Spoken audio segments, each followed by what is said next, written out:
Good morning mga idol. Kasi ngayong araw idol, day off natin ngayon. Kaya yung trabaho natin ngayon mga idol, ito idol, yung trabaho natin ngayon idol. Yan. Yan idol, yung trabaho natin ngayon. Idol. Kaya pa idol, daming ating gagawin na ngayong umaga idol. Kasi sa day off natin, wala yung duty ngayon mga idol. Kaya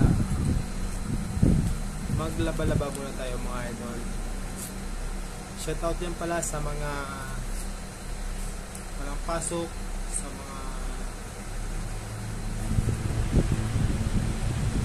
magulang na naglalaba ngayon. Shoutout sa inyo mga idol. Alam ko na hindi basta-basta yung paglalaba damit ng ating mga anak, ng ating mga asawa o mga anak natin. Kaya idol, shoutout sa inyo. Umpisan natin na idol ang paglalaba idol. Ang ating paglalaba idol, ang una natin nilabahan ngayon idol ay yung mga kulay puti. At isusunod pagkatapos ng kulay puti na sabunan natin, next natin labahan yung decolor natin idol, para yung sabon natin idol makasave tayo sa ating sabon.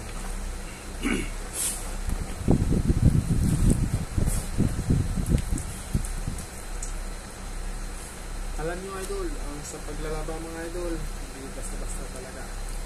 Kailangan mo rin talaga ng kondisyon ay maglalaba. So, hindi basta-basta maglaba idol. Mahirap ang maglaba. Kaya yan sa mga nagpapalaba o sa mga anak o asawa na umaasa na lang sa magulang yung paglalaba ng mga sinusuot. Sana huwag tayong maging gusto na lang kahit anong suot natin. Isipin natin naglalaba ng ating mga damit o ating mga sinusuot. Kasi sa totoo lang mga idol, hindi talaga basta-basta maglaba. Kahit na umuupo tayo, nag-uupo ka lang or nag-washing, pero mahirap pa rin maglaba ito. Kaya shoutout sa mga naglalaba ng mga damit dyan, sa mga asawa at mga anak. Shoutout sa mga idol. At lalo na sa mga naglalabandera, para lang magkaroon ng hanap buhay o kita dahil sa paglalaba. Sa paglalaba ang kanilang pamilya ay makakain dahil sa paglalaba. Shoutout mga idol.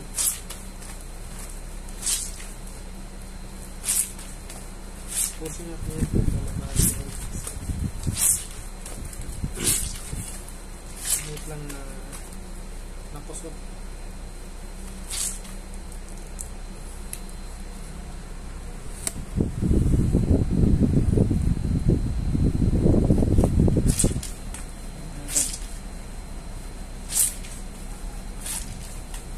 Mahirap maglaba idol. Lalo na pa sa mga decolor, mga kulay puti. Siyempre pag kulay puti talaga idol, hinahanap ko talaga yung mga mancha para na makuha yan. Kasi sensitive yung kulay puti na kulay idol. Yung mga mancha makikita mo talaga pag ito yung isusot. Kaya yung sila ng palagi dyan yung kulay puti.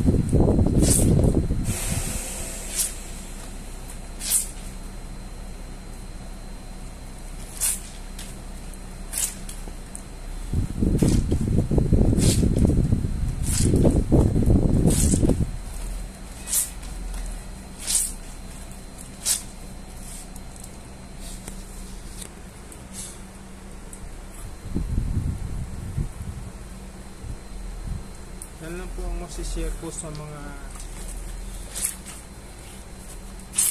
hindi naglalaba ng kanilang mga damit, kanilang mga suot na inaasa lang sa kanilang magulang. Sa totoo ay napakahirap maglaba ng mga damit. Masakit din sa katawan at sa kamay, lalong-lalo na sa mga labahin na malalaki tulad ng mga beadings, mga pillow cover, mga comforter, mga towel.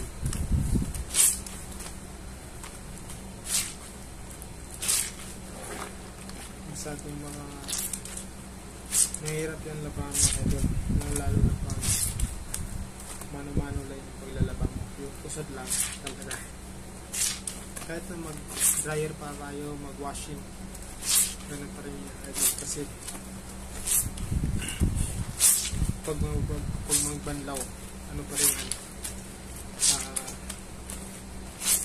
ano pa rin, mano-mano pa rin.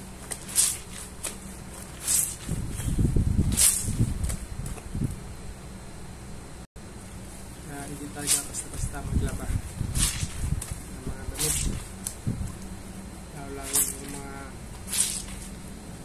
pantalon malalaki.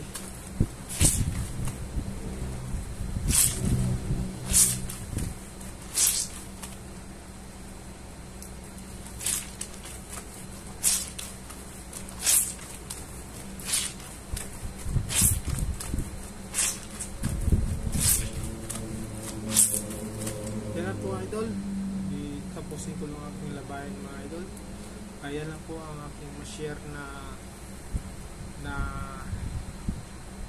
mga story kung gaano kahirap maglaba ng mga damit ng ating mga mahal sa buhay. Kaya sa mga mahilig magsuot at suot gamit,